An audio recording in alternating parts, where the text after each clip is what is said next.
Deus deu graça, estamos aqui firme e fortes, né?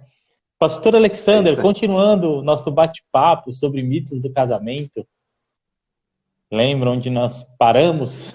Dá uma introduçãozinha Então, aí. eu tinha falado sobre os mitos, né? O que são os mitos, que o mito, na verdade, é algo irreal, né? Um relato imaginário, falso. Isso é um mito, né? Coisas que as pessoas creem que Uhum, não é verdade, que não é bem assim, né? Então a gente viu o primeiro mito de que nós nunca vamos ter problemas, né? Aquele mito aí da Branca de Neve, da Cinderela, e aquele lance de que nós vamos ser felizes para sempre e nunca vamos ter problemas. Felicidade não é ausência de problemas, a gente viu, e a gente viu de que não existe um casamento que não tenha problemas. Tem muitos uhum. problemas. O que existe são casamentos que têm problemas, mas que as pessoas têm a habilidade de sobrelevar tudo isso e conseguem viver felizes apesar deles. O segundo mito foi que os problemas são irremediáveis. Prova de muita separação, muito divórcio, é aquele mito, né, das diferenças irreconciliáveis, né? Problemas Uhum. irremediáveis, diferenças irreconciliáveis.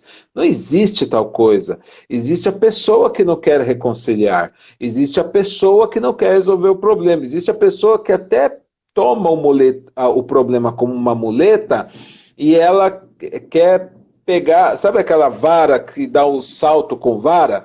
Na verdade, a Sei. pessoa não pode saltar aquela altura imensa toda de por si. Não existe um ser humano que consiga. Então a pessoa salta com a vara. Então ela toma impulso com a vara e a vara ela dimensiona ela lá para cima e ela salta aquela altura imensa. Então, na verdade, as pessoas pegam o problema como fosse uma vara daquela, como fosse, né, um instrumento para elas saírem fora do casamento, né? E dão Uhum. essa desculpa, né?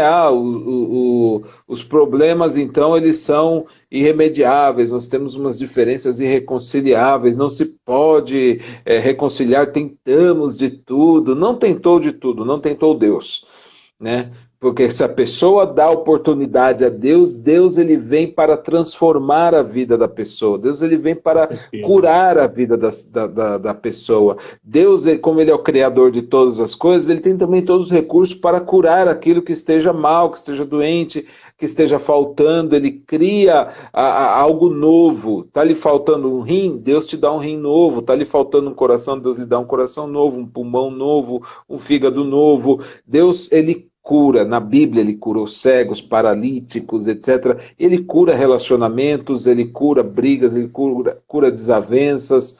Então a Bíblia diz no Salmo 23 de que Deus ele senta a gente na mesa dos nossos inimigos, então ele prepara uma mesa até para nós podermos acertar as diferenças.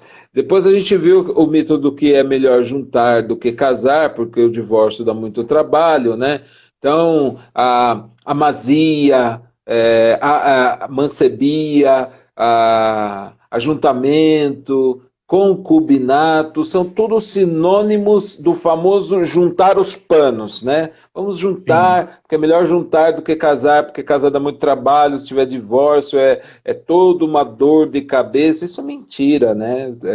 A lei reconhece as pessoas depois de 6 meses estando juntos, como possuindo uma união estável, semelhante ao casamento. O que significa Certo. direito, significa as mesmas, vamos dizer assim, mesmos trâmites judiciais, né, para dividir coisas, para decidir com quem fica filho. Tem pessoa aí que está casado aí, que está junto, né, 20 anos. Né? O filho já Uhum. tem 20 anos já, o filho já está querendo casar e eles ainda juntados, né? Então fica uma coisa feia. Verdade.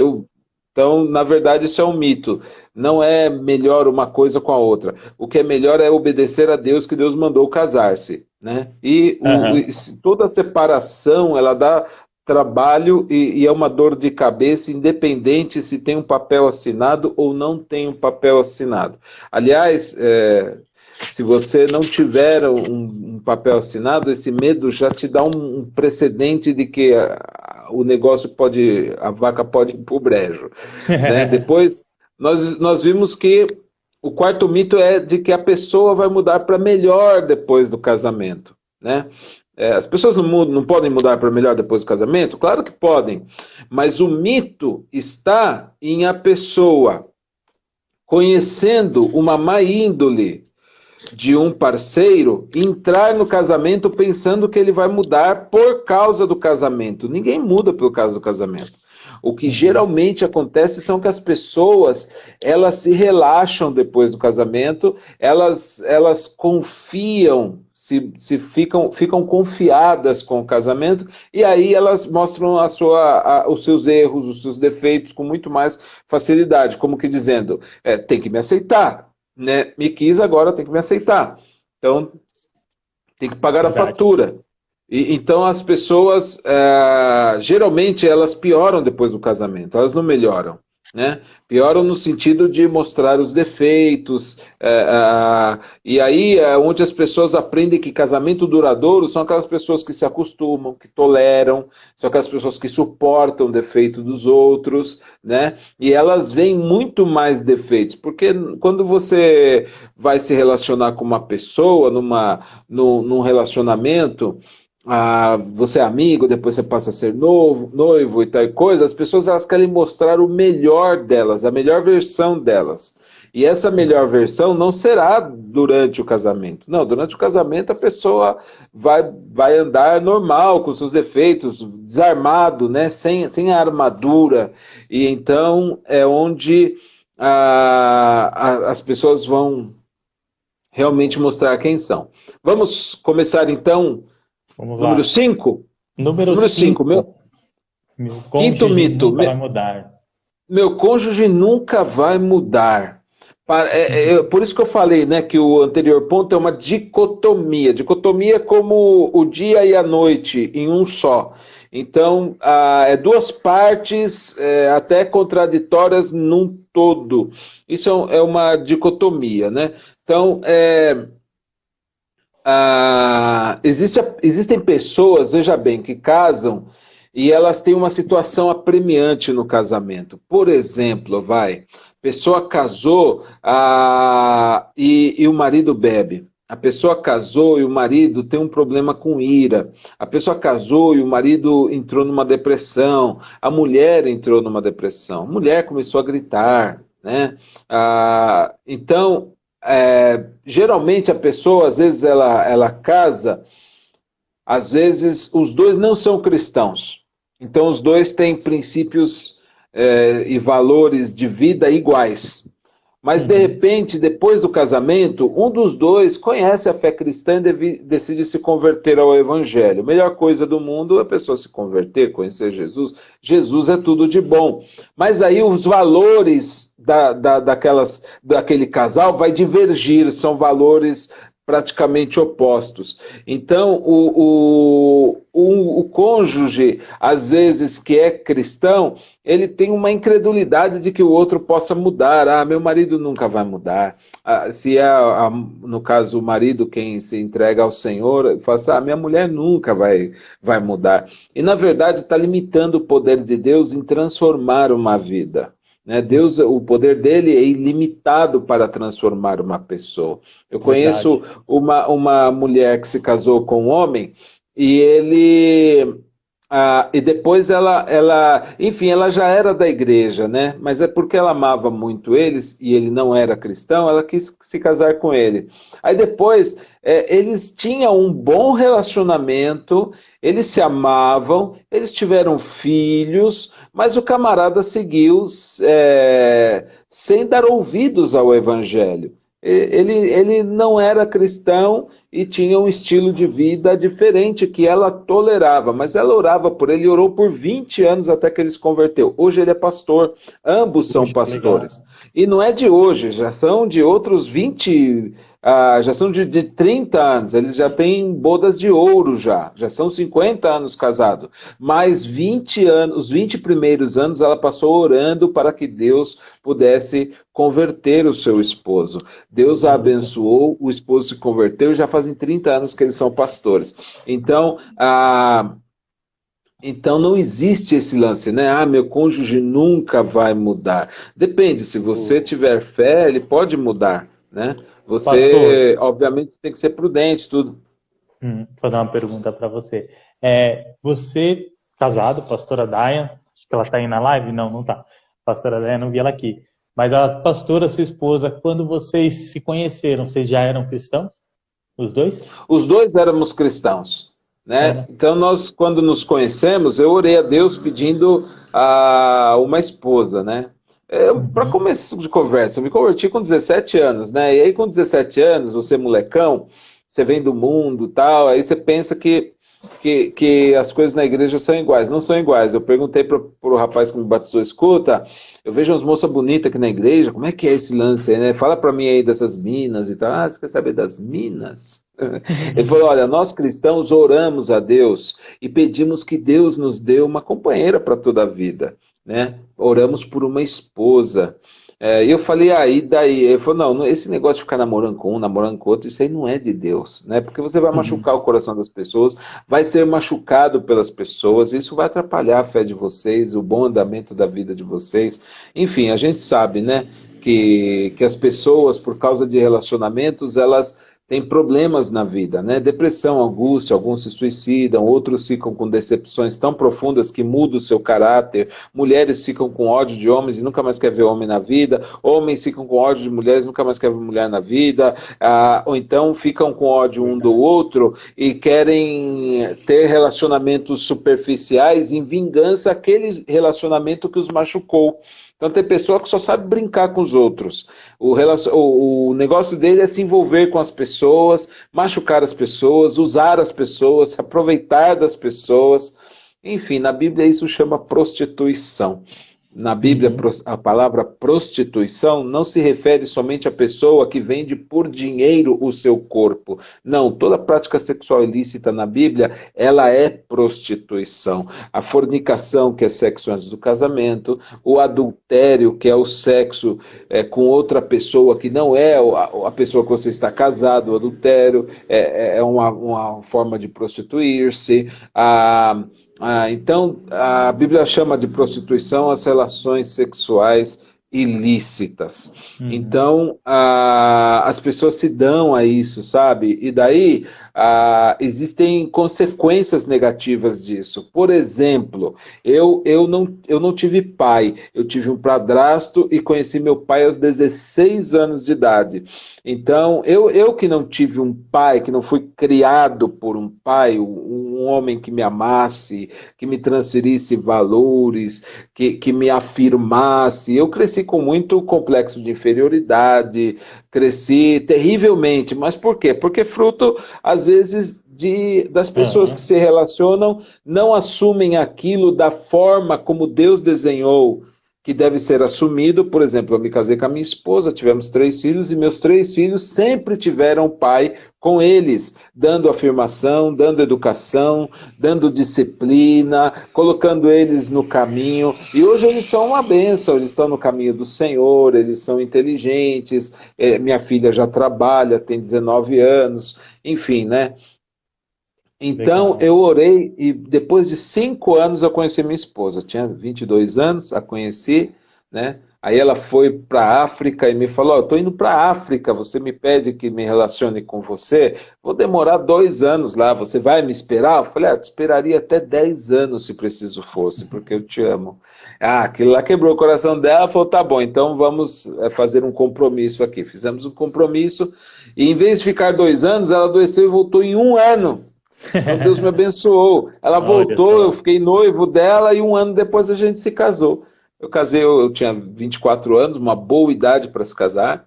Depois de uns 2 anos veio minha filha, primogênita, e daí, rapaz, é uma bênção, né? São 22 anos de casado. Que legal. São 22 anos de casado. E nesses 22 anos de casado, que não são 22 dias, nem 2 anos e 2 meses, são 22 anos, eu desenvolvi todas essas técnicas que eu estou ensinando aqui. Eu estou ensinando os mitos, depois toda pessoa que precisar de uma ajuda, que precisar de aconselhamento, pode entrar aí, me procurar, a gente bate um papo, eu dou uma ajuda, dou um apoio.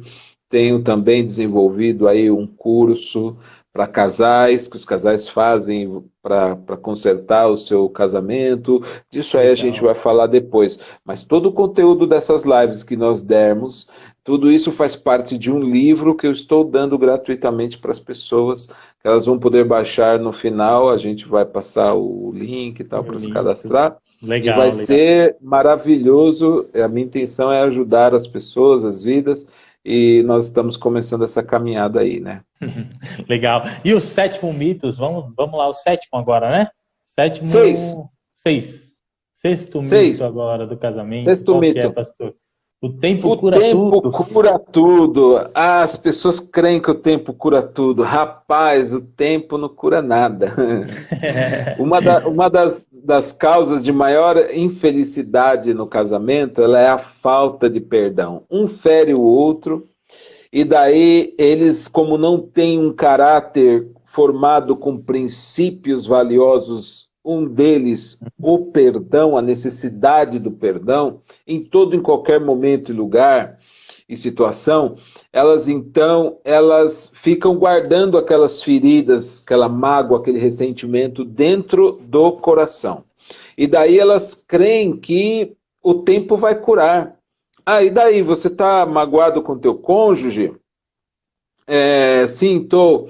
E resolveu a situação? Resolvi nada. Aquele maldito me paga. Então tratam assim, né? Tratam assim. Planejam vingança. Infelizmente o brasileiro é muito...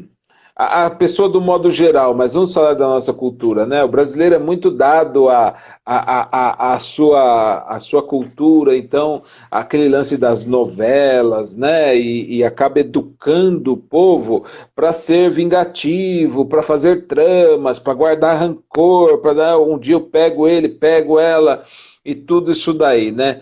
Então, quando as pessoas chegam para a vida real mesmo, para o vamos ver, elas não sabem tomar aqueles princípios valiosos do qual nós estamos falando agora, o perdão, por exemplo, e tomar como uma arma para a construção de um casamento saudável, feliz, não sabem. Então fica guardando dentro, pensando, isso vai passar. Não passa. A mágoa fica ali dentro. Tem casais que não conseguem ficar 5 minutos em paz. É briga o tempo todo. É um espetando o outro, alfinetando o outro, pulsando o outro o tempo inteiro. São palavras de indiretas, são palavras alfinetadoras, né, que fica alfinetando. São palavras que ferem, palavras para machucar. São coisas que ficam jogando na cara um do outro, e você vê que aquilo não dá certo. Tem pessoas que vivem assim há muito tempo, e você pergunta, pastor, por que não separa, por que não divorcia, para viver brigado assim, deste jeito? Às vezes a pessoa vive assim, porque às vezes a pessoa une o útil ao agradável, não tem onde morar. Então, entre os dois consegue uma moradia, sozinho não consegue moradia. Então fica igual cão e gato na mesma casa por causa da moradia. Entende? Tem mulher que não denuncia um marido agressivo porque não crê que pode sobressair na vida, sustentar-se a si própria, e então ela pensa que ela depende daquele teto. E ainda que aquele teto venha com agressão, ela aceita a agressão por causa do teto, né? De ter onde morar, de ter uma cama para dormir, às vezes comida para comer, né? Tem pessoas de classe média e classe alta que, para não perder a posição social que vive, né, o estilo de vida, que aquele dinheiro seja de uma classe média alta ou uma classe rica, a pessoa não quer perder, suporta tudo isso daí e às vezes vai guardando tudo no coração, né? Então, Nada é superado pelo tempo, toda amargura, todo rancor, todo ressentimento, todas as mágoas, um dia vai cobrar fatura. E isso só vai embora com o perdão. Que é o perdão? Abrir o coração e deixar a pessoa aí. A pessoa está no seu coração e aquele ressentimento, ela sempre vem e você medita naquilo, você pensa naquilo, você vai para o trabalho, no caminho do ônibus, sentado, você encosta a cabeça no vidro e está pensando naquelas palavras que te feriram, está pensando naquela traição, está pensando naquele maltrato, está pensando naquela vingança que te fez, naquele mal viver que tem. Então, ali mesmo você já sente de novo aquilo que você já tinha sentido na mágoa, por isso se chama ressentir, é ressentir novamente. E então aquilo fica ruim. Fica ruim. Só Qual que é perdão a para curar. solução? Só perdão. Tem que sentar, conversar, dizer, olha, não gostei dessa atitude que você fez.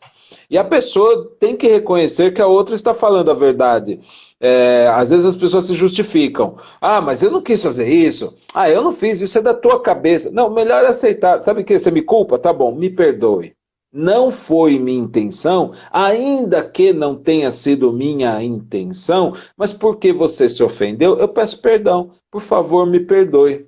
Agora, Uhum. eu cedo de um lado, pedindo perdão, reconhecendo que te ofendeu e pedindo perdão, mas se eu não vejo que foi uma atitude legítima, eu também tenho o direito de te impartir algo, de te transferir algo. E o que eu quero é que você aprenda a não ser melindrosa ou melindroso e não ser assim, né, casquinha de ferida e ser uma pessoa mais forte, né? Procurar entender melhor as coisas, procurar discernir melhor as coisas, para não ficar dizendo às vezes coisa que não é. Eu acho que isso não é para tanto, mas já que você acha, me perdoe, vou buscar não fazer isso de novo. Mas você bem que Excelente. pode amadurecer e não se ferir com qualquer coisa. Não é verdade?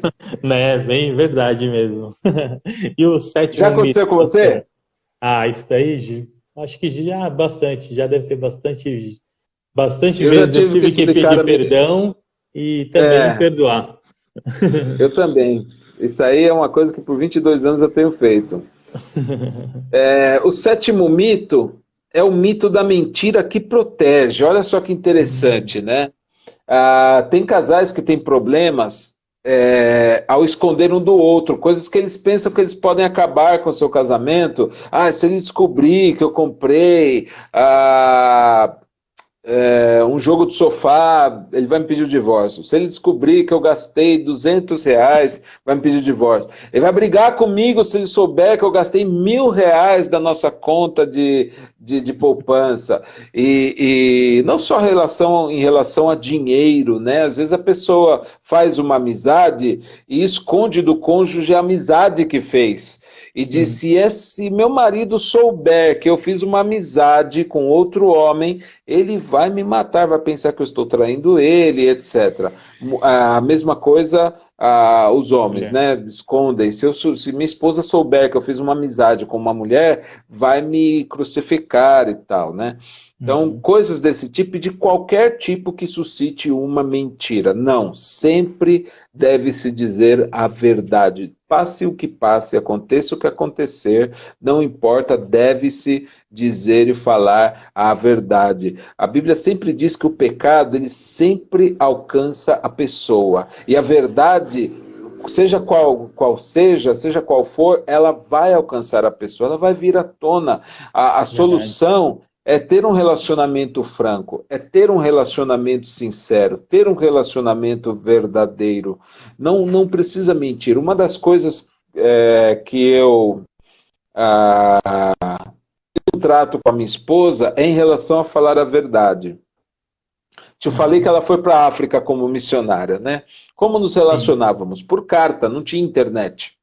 A internet naquela época não tinha, 22 anos atrás não tinha internet. Talvez o governo americano tivesse e trabalhasse nela lá no exército, mas enfim, a população não tinha internet. Então a gente não tinha comunicação por computador, por internet, isso daí não tinha. Celular Aham. tinha acabado de sair o celular, né? Então só pessoa rica tinha celular, eu não tinha celular. E então eu não tinha nem telefone em casa. O que tinha era o telefone da firma que eu falava pro meu patrão, escuta, minha mulher, minha noiva, ela está lá no Cabo Verde, lá na África. Será que uma vez por semana eu posso fazer uma ligação para ela? E quando cair na conta de telefone da empresa, você desconta do meu salário? Ah, com todo prazer. Então, uma vez por semana eu ligava para ela lá. Mas o que eu fazia mesmo era escrever cartas. Toda segunda-feira eu sentava lá no bar onde eu comia, né, que fazia aquele almoço, e eu pegava um bloco de notas, tamanho ofício, uma caneta tinteiro, que eu sempre gostei de escrever caneta tinteiro, escrevi uma carta. Minha carta tinha 6 folhas. Olha 6 só. folhas, verso e reverso, são 12 páginas. Eu acho que eu mandava era um livro para ela, viu, por semana, não era nem uma Se carta. juntar. Meu, e eu escrevia situações mais inusitadas. Por exemplo, você mente. Se acontecesse algo grave no nosso casamento, você me diria a verdade? Ou qual é a situação pela qual você me esconderia a verdade? Isso em relação à mentira. Aham. E aí a carta demorava, eu creio que uma semana ou 10 dias para chegar. Aí ela lia, quando tinha tempo me respondia, então depois uns 3 dias me respondia e tomava mais uma semana, 10 dias para chegar. Ou seja, eu ia ler a resposta do que eu escrevi como 20 dias depois, entendeu? Mas aí a gente manteve esse relacionamento. Mas toda semana eu mandava carta. E a semana que Aham. não chegava a carta para mim, eu brigava com ela. Eu falei, pô, meu, eu te mando uma carta. Às vezes ela chegou a me mandar uma carta, cara, de uma folha só. Eu falei, Nossa. mas meu Deus do céu, como é que me manda uma folha só? Eu comecei a ler, quando vi já tinha acabado. Ela falou, mas eu sou missionário, eu estou trabalhando aqui. Eu falei, eu também estou trabalhando, eu não sou um vago, eu sou supervisor de loja aqui, eu trabalho das 8 da manhã às 6 da tarde, né? Eu não sou um vagabundo, e eu tomo tempo para escrever para você. Porque você não faz o mesmo. Então, mas ela não tinha esse estilo dissertativo como eu, né? Então, por exemplo, as coisas da carta, eu sabia o que era, né? Os temas, então eu numerava. Então, quando vinha a carta dela, eu lembrava, ó, aqui na carta não está a resposta de 2 coisas que eu perguntei para ela. Era interessante, viu?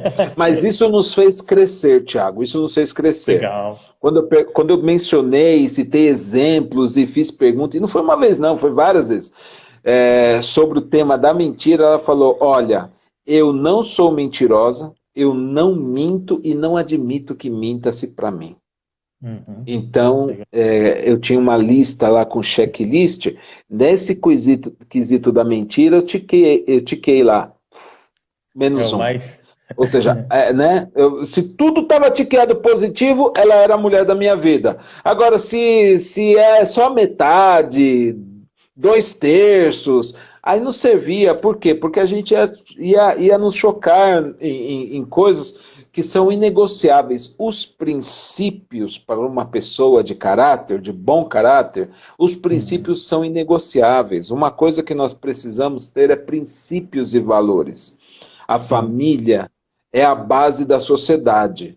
E ela não é a base da sociedade porque fizeram uma frase de efeito de que a família é a base da sociedade. Não, a família é a base da sociedade, é a célula máter da sociedade, porque é na família que se gestam os valores e os princípios mais sagrados da humanidade, que Deus Uhum. deu.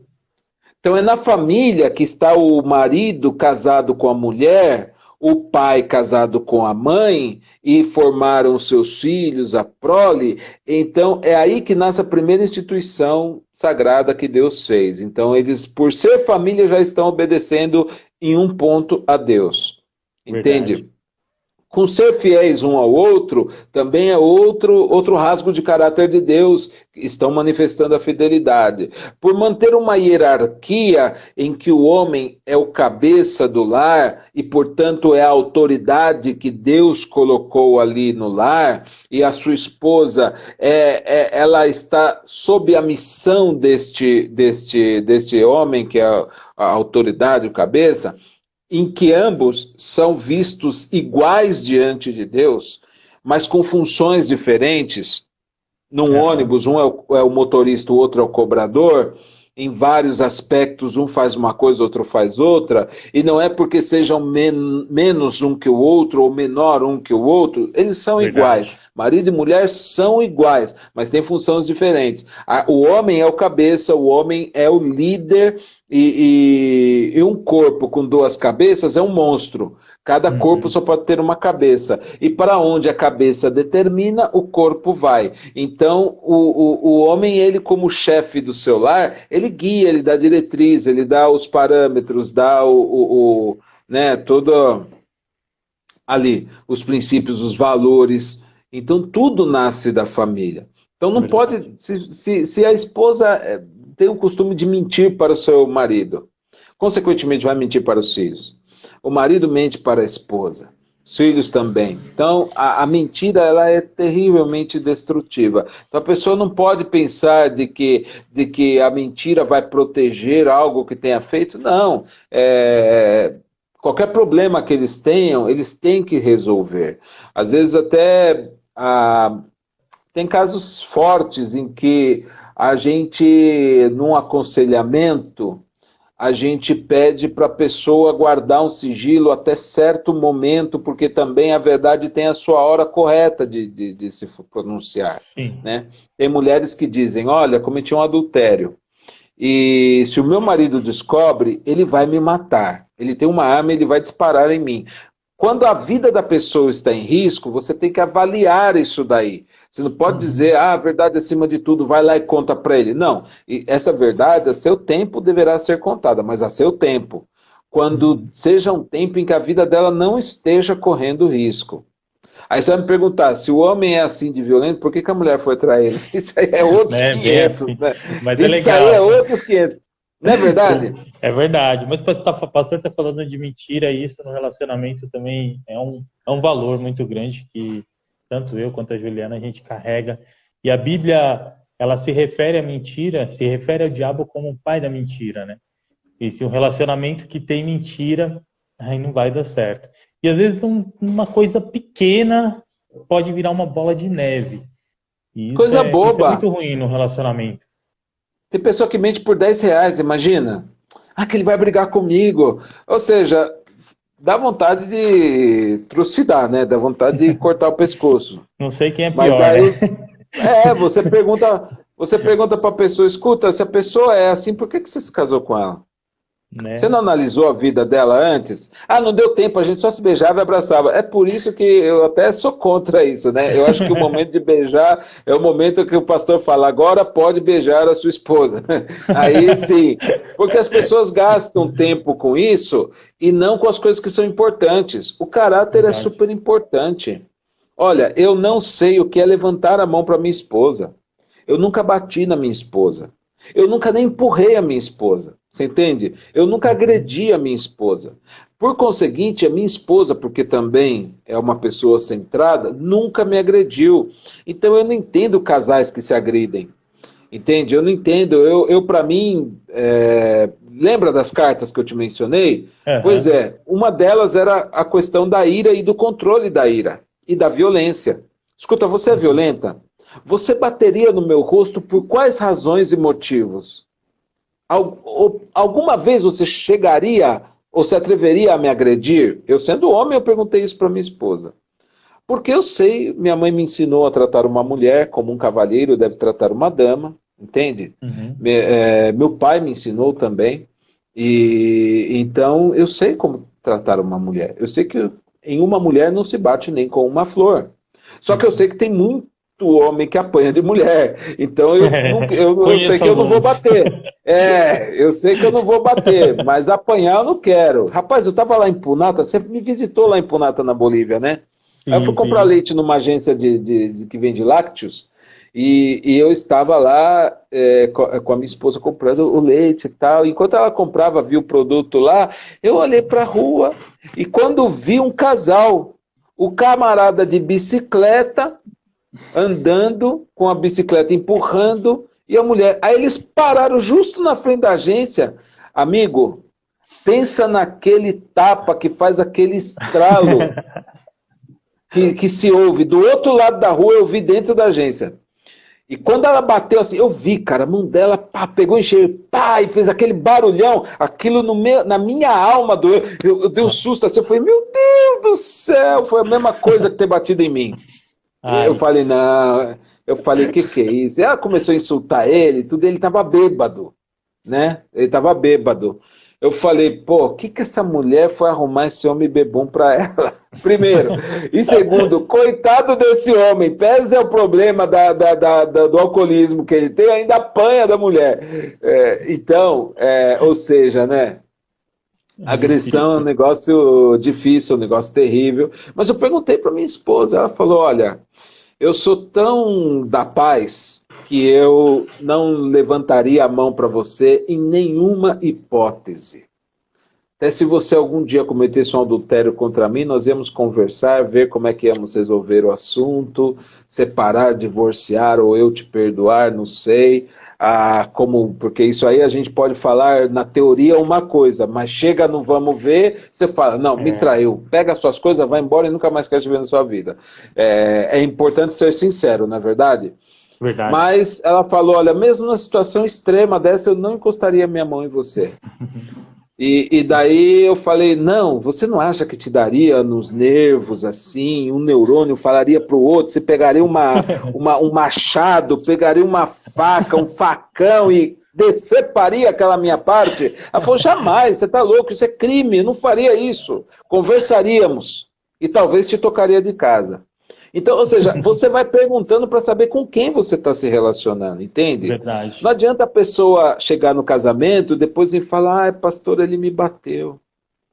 Ai, pastor, ela cortou o meu negocinho. Você está entendendo? É uma tragédia isso, sim ou não? Mas Verdade. acontece, cara. Acontece, cara.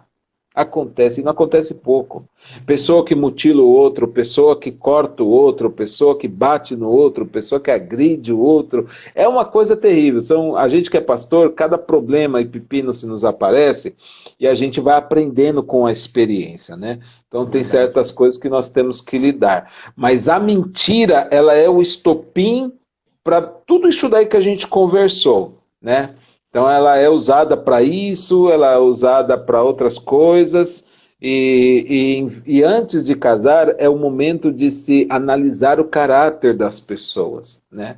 Pô, mas Uhum. tem gente que casa com ladrão, tem gente que casa com bandido, tem gente que casa com estuprador, tem gente que casa com pedófilo, tem gente que casa com assassino, entende? Tem gente que casa com pessoa violenta, Casa que sabendo, né? agride. Casa sabendo. Não, tem meninas, por exemplo, que são agredidas pelos namorados. Entende? A menina é agredida pelo namorado e aceita se casar com o rapaz. Explica uma coisa para mim. Já Se o no rapaz no namoro, hein? namoro bateu, encheu a mão na bolacha na menina, quem garante ela que no casamento não vai fazer coisa pior? Mas daí a pessoa Verdade. parece que falta alguns tornilhos na cabeça, alguns parafusinhos na cabeça, e Não, acaba entrando numa roubada a gente dessa, estava né? falando do mito, né? É questão de mudança, né? O pessoal pensa, ah, fulano vai mudar na hora do casamento. Não. Geralmente no casamento ele potencializa o que você já é. Potencializa aquilo que já é. Então, Então eu penso assim, né? Existem coisas toleráveis, ninguém é perfeito, tá? Ninguém é uhum, perfeito. Então, às vezes a moça pode casar com um homem que é esquentadinho, vamos dizer. Mas do que ele é esquentadinho? Ah, ele fica nervoso, ele começa a tremer, ele começa a falar coisa com coisa. Tá, mas ele alguma vez sequer ameaçou você? Se uhum, ameaçou, sai fora que é roubada. Porque a ameaça amanhã se torna em atos, em é, atitudes concretas. Ele vai concretizar aquilo que ele te ameaçou. Agora, se ele bateu, meu amigo, não tem nem conversa. Eu acho que bateu já é na polícia logo de cara. Meu namorado me agrediu, eu quero registrar queixa. Denuncia ele na hora e fala, olha, aqui acabou. Eu estou denunciando a agressão, estou pedindo um acordo, não sei como é que se chama aqui no Brasil, lá na Bolívia é um acordo que eles assinam que o camarada não pode chegar a 300 metros onde está a pessoa. Entende? É uma medida protetiva. Então faz um acordo desse daí, entendeu? Fala assim, olha, estou te denunciando, estou pedindo medida protetiva e não quero você a meio quilômetro de mim. Acabou. É o jeito. Acabou, é o jeito. Você vai se manter vivo.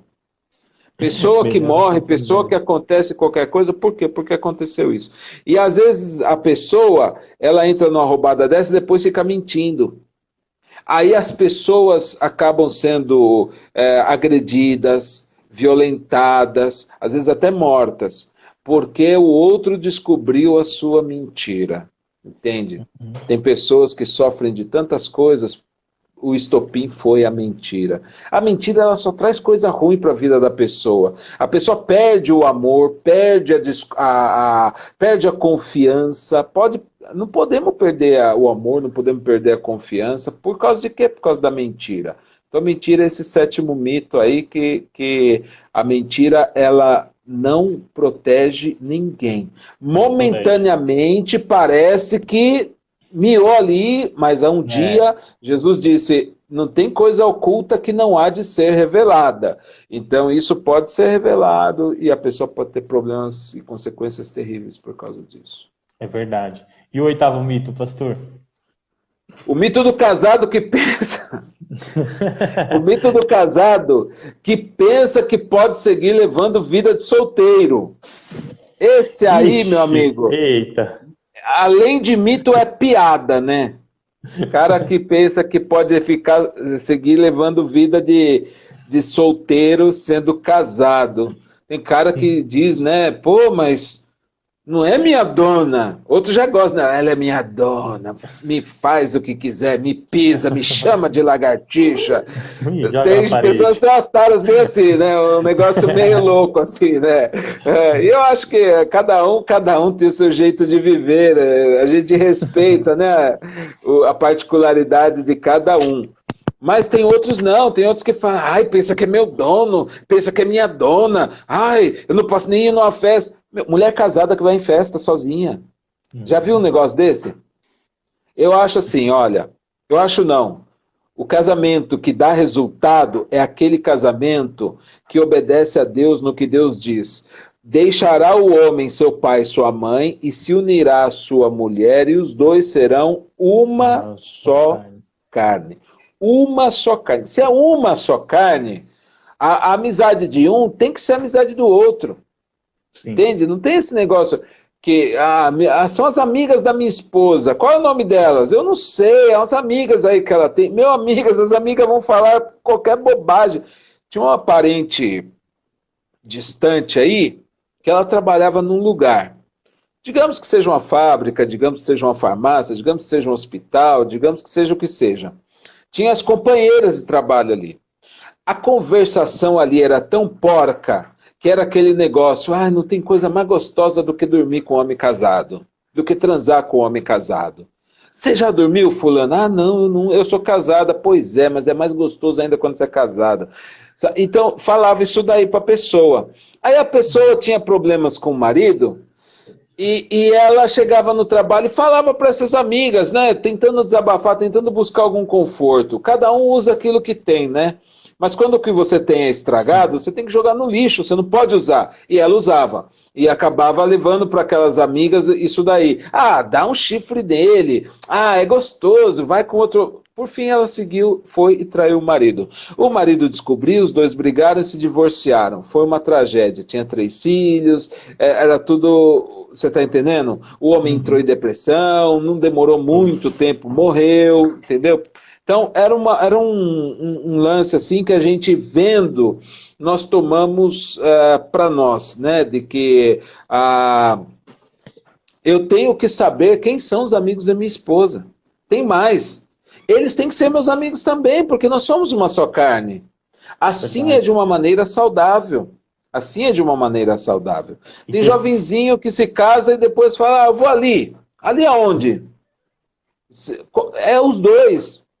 Não é um só, é os dois. Pastor, e o camarada então vai jogar futebol? Ele não pode mais jogar futebol? Bom, eu não jogo futebol, né? E não condeno quem o faz. Muita gente o faz. Mas para não ter problemas, eu penso, se os dois se amam e os dois são uma só carne, o camarada quer jogar futebol, leva a esposa junto.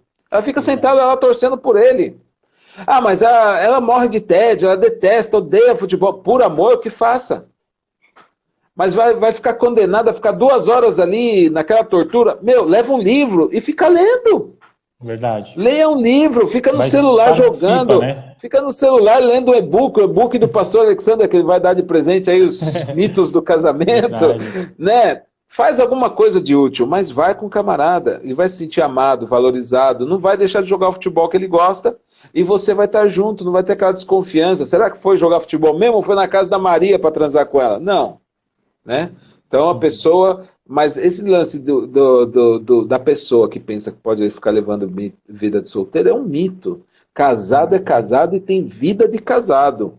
Verdade. Né? Um não manda no outro, mas ambos têm responsabilidades em comum. E a primeira responsabilidade é de fazer o matrimônio durar, amadurecer, funcionar e cumprir o propósito.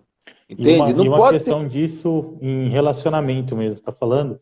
O apóstolo Paulo fala em 1 Coríntios que as más conversações corrompem o bom costume, né?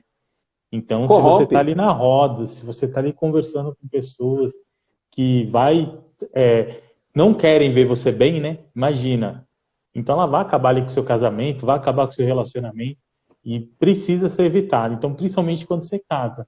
Então, eu penso, hoje é uma atitude que a gente tomou no nosso relacionamento e eu procuro andar com pessoas que têm o mesmo foco, o mesmo objetivo, tanto eu como casado. Então, a gente participa de grupos de casais da igreja, se envolve com pessoas ali que são mais maduras. À medida que a gente cresce, vai amadurecendo, né? Então, claro. Deixa o lado um pouco jovem, adolescente, vamos se envolver com pessoas que querem um compromisso sério, tanto com Deus quanto com seu cônjuge, para não viver esses mitos no relacionamento aí que depois vem causar um problema e até um possível divórcio por conta de atitudes aí que poderiam ter sido pensadas, planejadas e não ter tomado essas atitudes erradas. Claro, eu penso assim, né? Eu sou um pai de família, eu tenho minha esposa e tenho meus filhos. Eu quero saber com quem eles se relacionam. Porque acontece muito com criança e com adolescente, o suicídio de crianças e adolescentes, que eles acabaram ouvindo conselhos de pessoas que se mostraram amigos. E seguramente os pais deles não conheciam essas pessoas, senão diria, olha, não quero que se relacione com esse daí, porque esse daí vai te dar mau conselho. Aí depois que o filho se suicidou, imagina um pai entrando no quarto de um filho, vendo que o filho está pendurado de uma corda no pescoço, enforcado, morto dentro do seu quarto. O que passa no coração de um pai? Aí o pai, automaticamente vai se culpar. Se eu tivesse sido mais presente na vida do meu filho, soubesse quais são as amizades deles, revisasse o celular, visse com quem ele se conversava, verdade. Quais são os desafios que pessoas malignas entram no celular e colocam para as crianças e adolescentes fazerem? Como automutilação, mutilar a outras pessoas, mutilar animais e etc. Eu teria remediado essa situação, teria salvo o meu filho, salvo a vida do meu filho. Casamento igual. Camarada, olha, se eu fosse mais presente na vida da minha esposa, cuidasse das pessoas com quem ela se relaciona, estivesse com ela, eu estaria com ela nas pessoas que ela gosta, ela estaria comigo nas pessoas que eu gosto, entende? Em minha casa, por exemplo, só vem à minha casa pessoas que sejam de ambos o nosso convívio, né? Que seja do convívio de ambos, porque assim nós nos protegemos, nós nos relacionamos com pessoas saudáveis, nos relacionamos com pessoas amadurecidas, nos relacionamos com pessoas que têm o mesmo propósito de nós, a mesma visão, o mesmo pensamento, entende? E outras pessoas que nós fazemos amizades com essas pessoas, fazemos juntos e conhecemos as pessoas juntos. E se tiver que cortar relações com tais pessoas porque se mostram nocivas, se mostram egoístas, se mostram mostram perigosas, os dois juntos cortamos essas relações, né? Esses relacionamentos. Então, não se pode levar vida de solteiro estando casado. Estando casado é casado, casado é casado, e não pode seguir levando vida de solteiro. Verdade.